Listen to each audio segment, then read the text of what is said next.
আসসালামু আলাইকুম। আমাদের ঘরে অনেক ছোট ছেলে-মেয়ে আছে কিংবা নাতি আছে। তো সেখানে দেখবেন যে এই ছোট ছেলে-মেয়েদের কিছু বায়না থাকে, তাই না? তে তাদের আপনি যদি ঘরের ভিতরে ভাত খেতে বলেন, ভাত খাবে না, "না আমাকে চকলেট দাও, আমাকে আইসক্রিম দাও কিংবা আমাকে চিপস দাও, আমাকে ওইটা দাও।" অর্থাৎ যেটা সাধারণত আমরা আ মানে খাওয়াতে চাই না বাচ্চাদেরকে। কারণ আমরা তো সবাই বুঝি যে জীবনের অভিজ্ঞতা থেকে যে আসলে এই খাবারগুলো খুব একটা ভালো না। একটা বাইরে থেকে সে একটা জুস খেতে চায়। আমরা তো সেই জুসটা দিতে চাই না। জানি যে জুসের মধ্যে ফ্লেভার থাকে আর চিনি-টিনি ইত্যাদি থাকে। এত কিছু না। এটা স্বাস্থ্যের জন্য, কিডনির জন্য, লিভারের জন্য খুব ক্ষতিকর। এটা আমরা ভালো করেই বুঝি। তাই বাচ্চাটাকে আমরা দিতে চাই না। কিন্তু সে কিন্তু এইটার জন্য অবিরল কাঁদবে। খুব কান্নাকাটি করবে। গড়াবে, মাটিতে গড়াবে, এরকম হবে। তারপরে এইটা না ওইটা দাও, এটা না ওইটা দাও। অর্থাৎ তার বায়নার শেষ নেই। আপনারা এটা দেখেছেন যারা ইদানিংকালে আরো বেশি, কারণ আমরা তো গ্রামে যারা মানে বড় হয়েছি, আমাদের তো আসলে বায়না কিছু ছিল না। আমরা তো ৩ বেলা ভাত এটা পেলেই মনে করতাম কি যেন। এর বাইরে কিছু স্কুলে তো মানে কোনো খাওয়া-দাওয়া ছিল না। ওখানে মানে নাস্তা করার কিংবা কিছু করার সিস্টেমই ছিল না। এগুলি বুঝতামই না।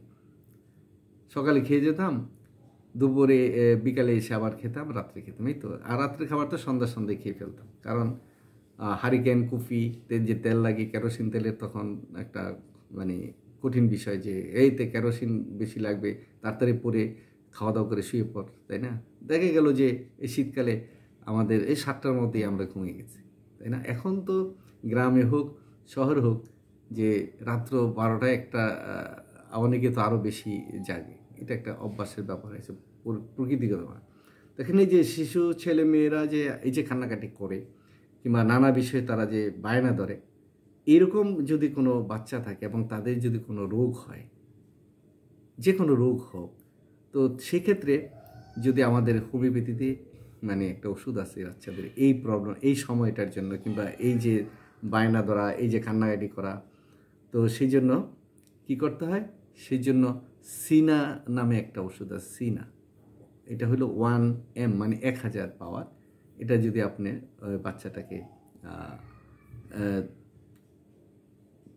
মানে প্রতিদিন ১ ডোজ করে ৩ দিন ৩ ডোজ যদি আপনি দিতে পারেন, তাহলে বেশ ভালো রেজাল্ট পাবেন। দেখা গেল যে বাচ্চার ওই যে অসুখটাই হোক না কেন, সেই অসুখটা ভালো হয়ে যাচ্ছে। এবং একসময় দেখা যাবে তার মধ্যে যে বায়না ধরার এবং কোনো কিছুর জন্য কান্নাকাটি করার যে মানসিকতাটা, হ্যাঁ, এই মানসিকতাটা বায়না ধরাটা এটা আস্তে আস্তে কমে যাবে। আপনারা ট্রাই করে দেখতে পারেন, অথবা একজন হোমিও ডাক্তারের কাছে যেতে পারেন, তিনি হয়তো অন্য ওষুধও দিতে পারেন। আবার ওই বাচ্চাটা যদি দেখা যায় যে ভালো হয়ে যায়, আপনারা আরও ১০ জনকে এই উপদেশটা দিতে পারবেন, তাই না?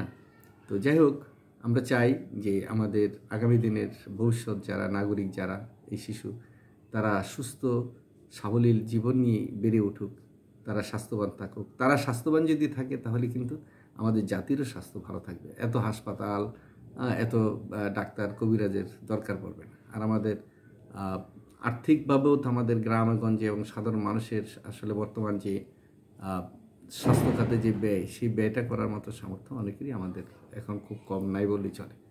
ধন্যবাদ, ভালো থাকবেন।